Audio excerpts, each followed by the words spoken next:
Your behavior about money is more important than how much information you know about managing your finances. Hi everyone. Back again with me Eltra on the Eltra Story channel. This time I will discuss a book entitled The Psychology of Money by Morgan Housel. Before starting, so that I can read more books to all of you, and we can also learn together from this channel, please turn on the subscribe and turn on the bell too. Your support is very helpful so that we can post regularly and learn together on this channel. This book discusses how humans relate to money from the point of view of human behavior. You can use money well, not from what you know, but how you behave about money.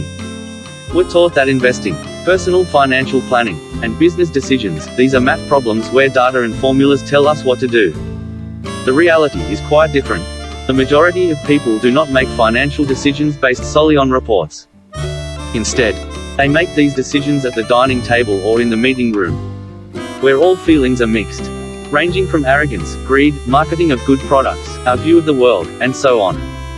In this book, Morgan will write 19 short stories, which explain the strange way people think about money and teach you about money itself. I've summarized the 3 highlights of this book. First, managing money doesn't have to be smart. Geniuses who lose their composure in managing their finances will have fatal consequences. On the contrary, ordinary people who do not have a financial background can become rich. If he has certain behavioral characteristics about money, this has nothing to do with intelligence. There is an interesting example.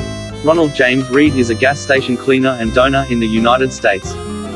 Ronald lived a simple life, saved regularly, and at the end of his life he was able to collect $8 million. The majority of his wealth was then donated to local hospitals and libraries. The second story is from someone named Richard Pyscolog. He is a Harvard graduate and executive at an investment management firm called Merrill Lynch. Throughout his life, he owed a lot and lived very extravagantly. Until finally, bad luck arrived during the 2008 financial crisis. This incident forced Richard to declare himself bankrupt.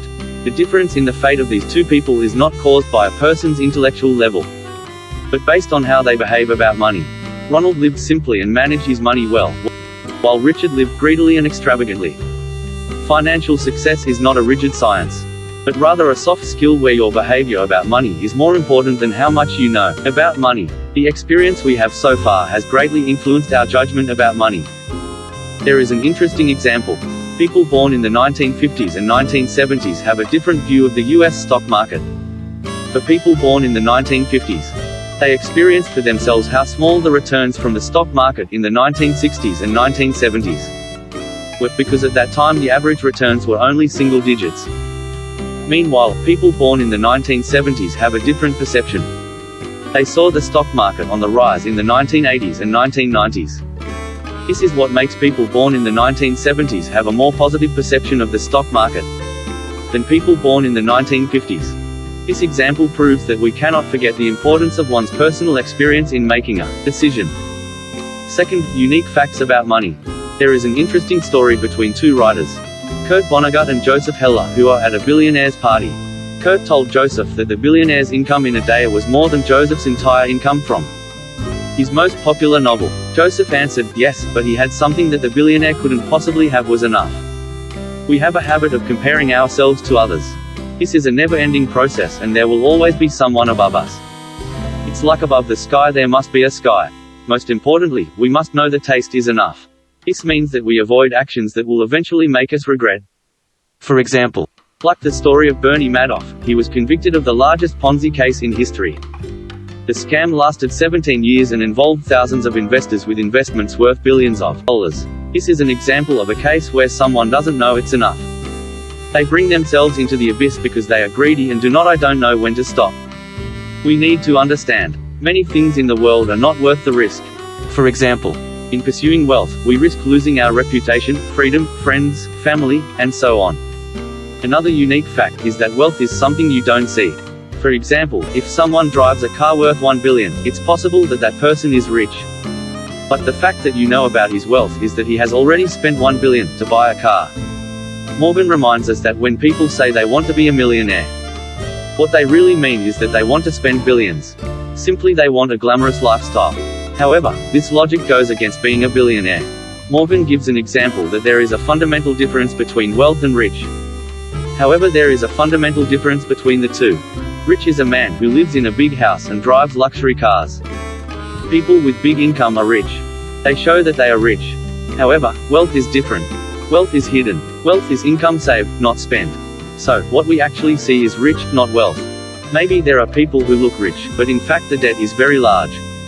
However, there are also people who have great wealth, but they don't look rich. Third, maintaining wealth is not the same as building wealth. There are many ways to get rich. But, according to Morgan, there is only one way to stay rich, which is a combination of simple living and being afraid. Acquiring wealth and maintaining wealth have different approaches. In acquiring wealth, you need to take risks and be optimistic. Meanwhile, in maintaining wealth, you need a mindset that is 180 degrees contradictory, that is to be simpler. And the fear that what we have accumulated over the years can be lost in an instant. That is why we must have a survival mindset in maintaining wealth. First, a solid financial condition. We must have good money management. For example, how much is for conservative investment and how much is for aggressive investment.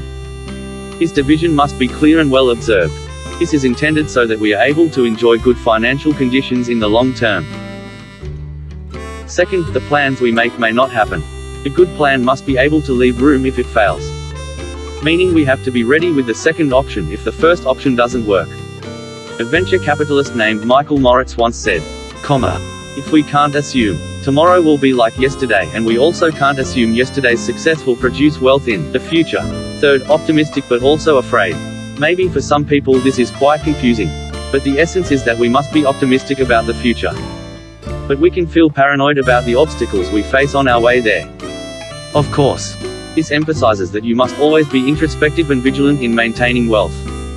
There is a simple fact that few people understand about Warren Buffett's wealth.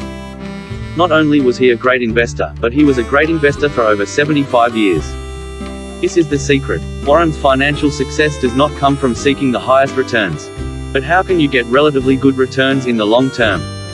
This is what ultimately makes the compound effect roll very fast, and the mindset that we should have when accumulating wealth.